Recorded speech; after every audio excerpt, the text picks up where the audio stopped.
नमस्कार, मेरा नाम ज्ञानेश्वर है और आप देख रहे हैं खबरों के पीछे। रोज रात 9 बजे एक नई कहानी लेकर हम आपके सामने हाजिर होते हैं।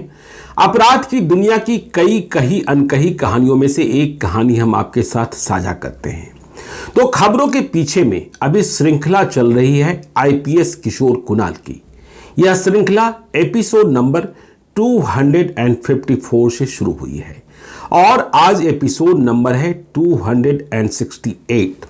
तो आज की कहानी में हम बात करेंगे जब किशोर कुणाल पलामू के एसपी थे और जब किशोर कुणाल ने पलामू के सबसे दुर्नाम अपराधी विधायक दादा विनोद सिंह को गिरफ्तार किया।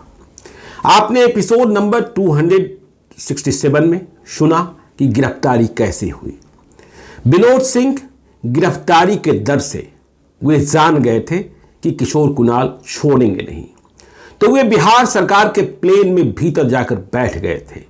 मंत्री रमेश झा के साथ उन्हें पटना के लिए उड़ जाना था, डाल्टनगंज एयरपोर्ट। तब डाल्टनगंज में भी एयरपोर्ट था, बिहार सरकार का विमान उतरा करता था।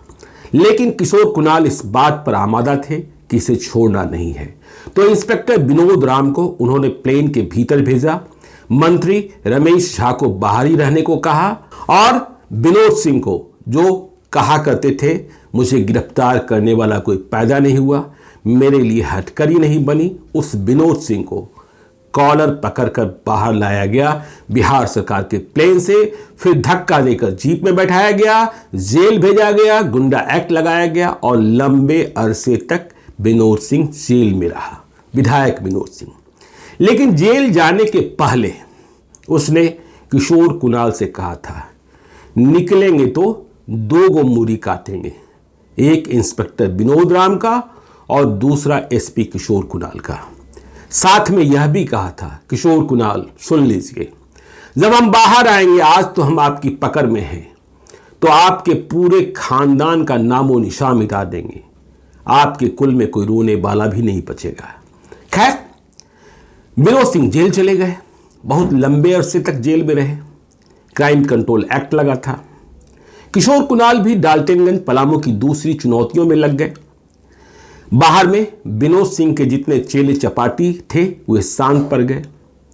लेकिन एक ऐसा भी वक्त आया जब विनोद सिंह जेल से छूटा। किशोर कुणाल तब भी पलामू के ही एसपी थे और जब छूटने की खबर आई तो किशोर कुणाल एमए की परीक्षा दे रहे थे, पोस्ट ग्रेजुएट की, रांची में, हिस्ट्री से 5वां पेपर था। अब आप सवाल पूछ सकते हैं, आपका सवाल हो सकता है कि किशोर कुणाल तो आईपीएस बन गए थे, एसपी बन गए थे, फिर परीक्षा क्यों दे रहे थे। तो देखिए, यह कहानी भी दिलचस्प है, बहुत विस्तार से कभी बाद में बताएंगे। लेकिन आज इस कहानी को कनेक्ट करने के लिए, क्योंकि किशोर कुणाल को तब जानकारी मिली जब वे परीक्षा दे रहे थे कि विनोद सिंह जेल से छूटा है और उनके पिता की हत्या करने के लिए मुजफ्फरपुर के लिए प्रस्थान कर गया है। तो इस कहानी के पहले हम परीक्षा की बात बताएं, पढ़ाई की बात बताएं। किशोर कुणाल ने जब बीए ऑनर्स किया था पटना यूनिवर्सिटी से, तभी वे आईपीएस बन गए थे। 1972 बैच के, 1972 बैच के आईपीएस। और किशोर कुणाल की उम्र थी उस वक्त मात्र 20 साल, 20 ईयर्स। किशोर कुणाल कतई कोई पुलिस पदाधिकारी नहीं बनना चाहते थे, ख्वाहिश थी प्रोफेसर बनने की। आईपीएस तो बनना ही नहीं था, आईएएस बन नहीं सकते थे, क्योंकि तब नियम यह था कि 21 साल से कम उम्र वाले आईएएस की परीक्षा में शामिल नहीं हो सकते हैं, 20 साल वाले आईपीएस की परीक्षा में शामिल हो सकते हैं। तो किशोर कुणाल आईपीएस की परीक्षा में ही शामिल हुए थे। रिटन उन्होंने पास किया, इंटरव्यू भी पास किया। इंटरव्यू भी जब उन्होंने दिया था तो उन्होंने, जो उनका इंटरव्यू ले रहे थे, उनसे कहा था कि देखिए, मुझे आईपीएस नहीं बनना है, लेकिन दबाव है। दबाव की कहानी कभी किसी एपिसोड में विस्तार से बताएंगे। एमके सिन्हा पुलिस एक्सपर्ट थे इंटरव्यू में, तो उन्होंने किशोर कुणाल से पूछा था कि तुम्हारी उम्र 20 साल है, तुम ऐसे ही आईपीएस की परीक्षा में शामिल हो गए हो या कोई इंटरेस्ट भी है। तो किशोर कुणाल ने जवाब दिया था कि सर, मुझे तो आईपीएस बनना ही नहीं है, मुझे पुलिस से नफरत होती है। तो एम.के. सिन्हा ने पूछा कि पुलिस से नफरत होती है, इसका मतलब क्या है? तो किशोर कुणाल ने जवाब दिया था कि देखिए, पुलिस वाले ऐसे ही बेरहमी से किसी को भी पीट देते हैं, मारते हैं, अपराधी बना देते हैं। तो एम.के. सिन्हा ने पूछा कि ऐसा कौन सा वाक्य हुआ?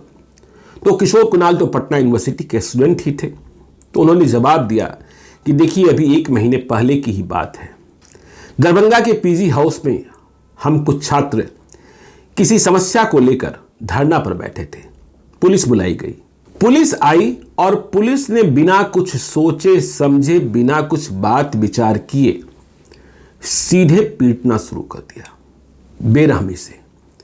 और सिर्फ धरना पर बैठे छात्रों को ही नहीं पीटा, जो रास्ते से प्रोफेसर गुजर रहे थे उन्हें भी पीट दिया।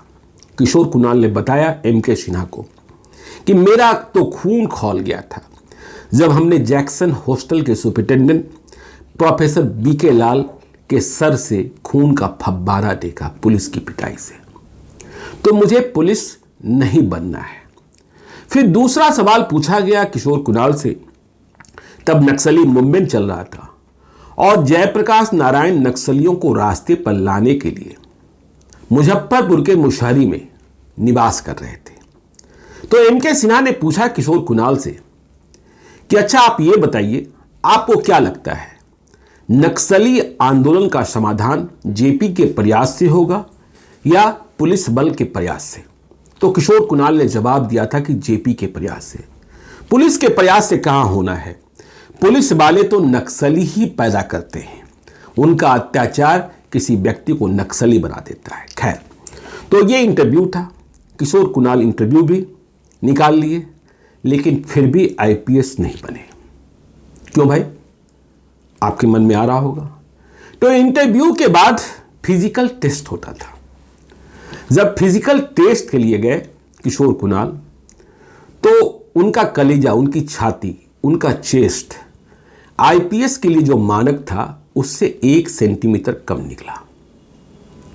अब जब 1 सेंटीमीटर कम है, डॉक्टर ने कहा जो टेस्ट कर रहे थे, बताओ क्या करना है?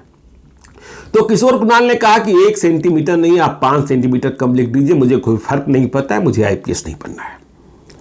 तो अब रिटेन और इंटरव्यू के बाद आईपीएस बनने की ओर बढ़ चुके किशोर कुणाल फिजिकल में अनफिट हो गए थे। तो पटना लौट आए और फैसला तो यही कर रखा था कि नहीं बनेंगे, लेकिन फिर कुछ प्रोफेसरों ने, परिवार वालों ने समझाया कि नहीं, तुम्हें बनना है और तुम्हें बनना चाहिए। तो एक रिवाज था, एक सिस्टम था कि यदि आप फिजिकल जो फिटनेस आपका किया गया है उससे यदि आप संतुष्ट नहीं हैं तो 30 दिनों के भीतर आप उसे चैलेंज कर सकते हैं, दोबारा आपके फिजिकल को सफदरजंग अस्पताल दिल्ली में मापा जाएगा। तो जब प्रोफेसरों ने समझाया, परिवार वालों ने समझाया, तो किशोर कुणाल ने दोबारा एप्लीकेशन डाल दिया। तो 30 दिन का वक्त था, लेकिन अब 30 दिन में छाती, कलेजा, चेस्ट जो भी कह लें, वह बढ़ता कैसे? तो लोगों ने देसी नुस्खा बताया। तो देसी नुस्खा के तहत किशोर कुणाल 30 दिनों तक खूब आम खाते रहे, दूध पीते रहे, और जब आम खाए, दूध पिया, तो जाहिर तौर पर छाती बढ़ गई, कलेजा बढ़ गया। इसलिए जब दोबारा टेस्ट हुआ तो छाती बढ़ा हुआ था और किशोर कुणाल आईपीएस बन गए। खैर, तो ये पढ़ाई लिखाई की बात थी। अब हम आते हैं पलामू वाली बात पर।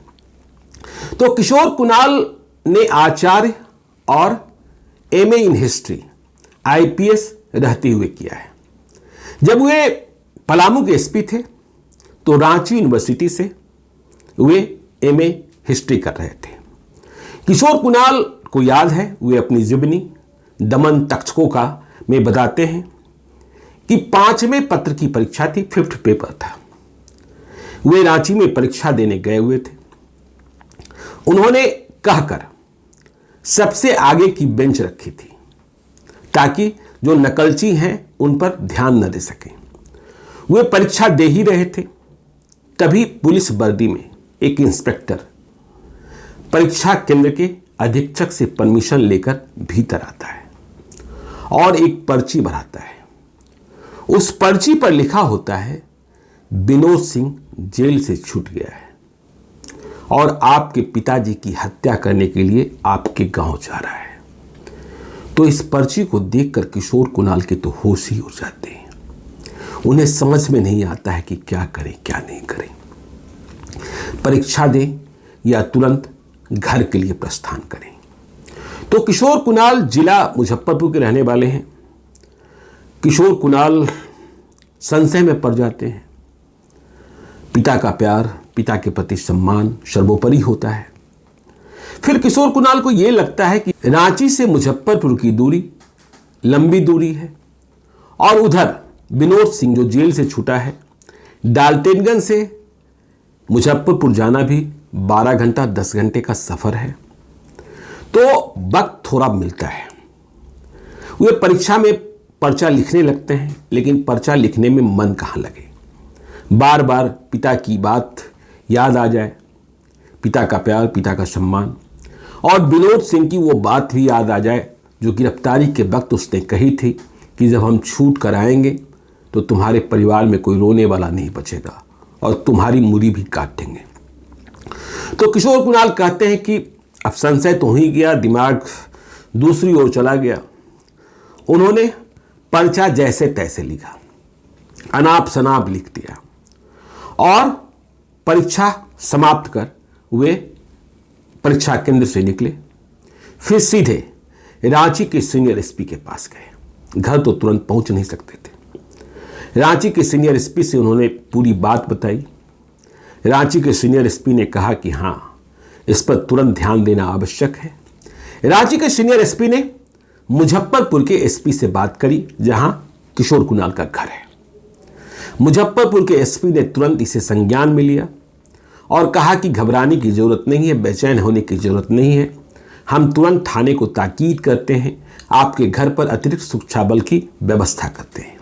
तो यह व्यवस्था हो गई और अब व्यवस्था करने के बाद किशोर कुणाल को लगा कि पुलिस के रहते इतनी हिम्मत तो नहीं होगी। वह जान चुका है कि किशोर कुणाल क्या है कि वह घर पर जाकर मेरे पिता की हत्या कर दे। लेकिन बेचैन बेटा, बेचैन किशोर कुणाल अगले दिन घर पहुंचते हैं मुजफ्फरपुर, पिता से मिलते हैं, पूरी बात बताते हैं और कहते हैं घबराने की जरूरत नहीं है, साहस रखने की जरूरत है। किशोर कुणाल थाने वालों से मिलते हैं। अच्छी बात है कि थाना भी गांव में ही है और सब कुछ निर्देश देकर, जरूरी निर्देश देकर वे वापस डाल्टनगंज लौटते हैं, उसी शहर में जहां विनोद सिंह का आतंक था उनके आने के पहले, और जिस आतंक को उन्होंने गिरफ्तारी के माध्यम से खत्म किया था। लेकिन अब विनोद सिंह जेल से छूटकर बाहर आ गया था। किशोर कुणाल असमंजस में पड़ जाते हैं। एक नई समस्या पैदा होती है और समस्या ये कि डाल्टनगंज में जो पलामू एसपी की कोठी है तब जहां होगी, और जो एसपी का दफ्तर है, तो एसपी की कोठी से एसपी के दफ्तर तक जाने के रास्ते में बीच में एक रेलवे फाटक होता है। किशोर कुणाल याद करते हैं कि जब वो कोठी से ऑफिस के लिए निकलते थे तो प्रायः ये रेलवे फाटक बंद रहा करता था और उन्हें कुछ देर के लिए रेलवे फाटक के पास रुकना होता था। किशोर कुणाल आदतन एक ऐसे पुलिस प्राधिकारी थे जो पूरी जीप एस्कॉर्ट लेकर नहीं चलते थे। वे अपने साथ सिर्फ एक रिवॉल्वरधारी बॉडीगार्ड रखते थे। अब समस्या ये आ गई थी कि जो रेलवे फाटक था, जो प्रायः बंद रहता था उस समय में, किशोर कुणाल के जाने के समय में, ठीक उसी रेलवे फाटक के पास विनोद सिंह का मकान था। तो एक बात की आशंका यह हुई कि विनोद सिंह, जिसने मेरी मूरी काटने, मेरे परिवार का सफाया करने का फैसला ले रखा है, उसे पर्याप्त समय मिलता है जब हम रेलवे फाटक पर रुकते हैं और उसे रोज आने जाने का समय भी पता है। ऐसे में वो कोई खुराफात कर सकता है। पहले से उसने ऐसे कई खुराफात किए भी हैं और पुलिस वालों की हत्या करने में उसे देर भी नहीं लगती है। उसके आतंक के कैरियर की शुरुआत ही एक सब इंस्पेक्टर दयाशंकर मिश्र की हत्या से होती है। तो किशोर कुणाल सोचते हैं क्या करें क्या न करें।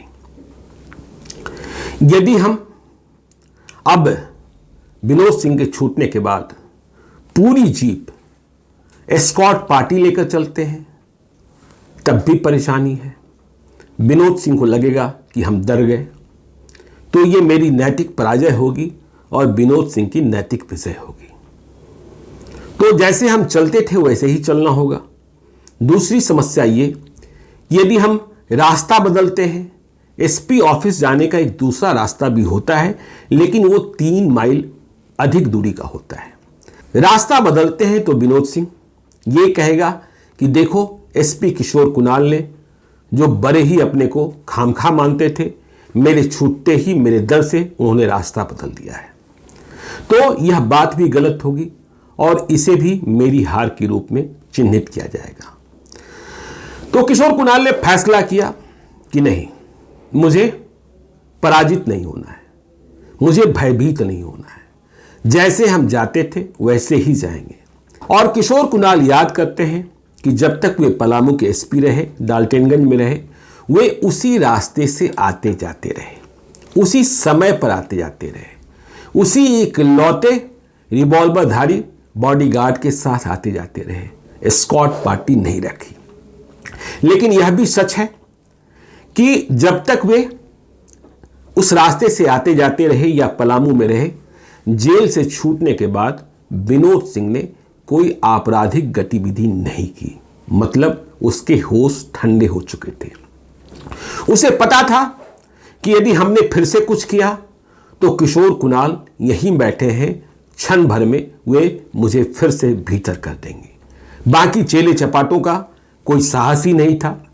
जब गुरु घंटाल ही सिकंजे में इस तरीके से फंस चुका था, तो किशोर कुणाल कहते हैं कि मेरे रहते विनोद सिंह शांत ही रहा, फिर उसने कोई अपराध नहीं किया, यह सच है। लेकिन पटना में वो मेरी शिकायतें करता रहा, पलामू में मैं अपना काम करता रहा। पलामू में मेरे सामने और भी कई काम थे। मुझे एक मैन ईटर से भी लड़ना था, एक आदमखोर से। यह कहानी भी बहुत दिलचस्प है। तो किशोर कुणाल कहते हैं कि जब मेरा तबादला हुआ पलामू से पटना के लिए, तब तक ये विनोद सिंह शांत रहा। लेकिन जैसे ही मेरे स्थानांतरण की खबर आई, मैंने पलामू में एसपी का पदभार सौंपा, वह फिर से फॉर्म में आ गया और पलामू को फिर से थर्राने लगा, क्योंकि वह मेरे आने के पहले इस सूत्र वाक्य को जानता था पलामू में कि पलामू का पत्ता पत्ता हमसे डरता है। पलामू में ऐसा कोई पुलिस वाला नहीं जो उससे पूछे बगैर किसी को गिरफ्तार कर ले। पलामू में ऐसा कोई अपराधी नहीं जो उससे पूछे बगैर कोई क्राइम कर दे। पलामू में ऐसा कोई नेता नहीं जो उसके पैसे के बगैर राजनीति कर ले। तो ये हनक थी। लेकिन इस हनक को उसने टूटते हुए देखा था कि किस तरीके से जब वह जहाज के भीतर भाग गया था कि अब किशोर कुणाल कैसे गिरफ्तार कर लेंगे, तब भी गिरफ्तार कर लिया गया था। तो खैर, विनोद सिंह विधायक बने रहे, किशोर कुणाल का तबादला हो गया। किशोर कुणाल जब पटना आए तो किशोर कुणाल को पटना में उसने बदनाम करने की कोशिश की, एक गड़बड़ी की। यह गड़बड़ी क्या थी? फिर इस गड़बड़ी में मेनका गांधी कहां से आ गई, विनोद सिंह का रास्ता कैसे बदला, और आखिर में जब वह 1985 का चुनाव हार गया, 1985 का ददाई दुबे, चंद्रशेखर दुबे ने चुनाव हराया था, तो फिर आगे चलकर विनोद सिंह की हत्या कैसी हुई, ये कहानी भी रोचक है और इसमें कई उतार चढ़ाव हैं। इस पूरी कहानी से आपको हम वाकिफ कराएंगे। आप देखते रहिए खबरों के पीछे को। यदि अब तक आपने हमारे YouTube चैनल खबरों के पीछे को सब्सक्राइब नहीं किया है तो जरूर कर लीजिएगा, और यदि इस वीडियो को आप फेसबुक पेज के माध्यम से देखें तो पेज को लाइक कीजिएगा। एक और अनुरोध कि यदि आप मुझे कोई कहानी बताना चाहते हैं, मुझसे कोई विशेष कहानी सुनना चाहते हैं, कोई भूल सुधार चाहते हैं। देखिए, हमारे एक सुधी दर्शक ने यह बात बताई है कि विनोद सिंह का जो मूल गांव है वो ओबरा है, विश्रामपुर का। उसके आतंक की जगह दूसरी थी। तो खैर, हम अपने सुधी दर्शकों की बातें सुनते रहते हैं, तो भूल सुधार के लिए भी आप हमसे संपर्क कर सकते हैं, या सीधे तौर पर भी संपर्क करना चाहते हैं तो आप हमें gyaneshwarlive@gmail.com पर मेल कर सकते हैं। आप अपना नंबर भी लिखकर भेजिए, जरूरत होने पर हम आपसे संपर्क करेंगे। हम आपकी पहचान को तब तक गोपनीय रखते हैं जब तक आपसे अनुमति न प्राप्त कर लें। एक बात का और ख्याल रखिएगा, यदि आप मुझे कोई विशेष कहानी सुनाने को कह रहे हैं तो उस कहानी मतलब वारदात की तारीख, साल और घटना स्थल का पता है तो मुझे बताइए। मुझे अपनी लाल डायरी के पन्नों में उसे तलाशने में या फिर रिसर्च टीम को कहने में आसानी होगी। तो आप देखते रहिए खबरों के पीछे को। आज के लिए इतना ही, हमें दीजिए इजाजत। मिलते हैं कल रात किशोर कुणाल की श्रृंखला की अगली कहानी के साथ। बहुत बहुत धन्यवाद।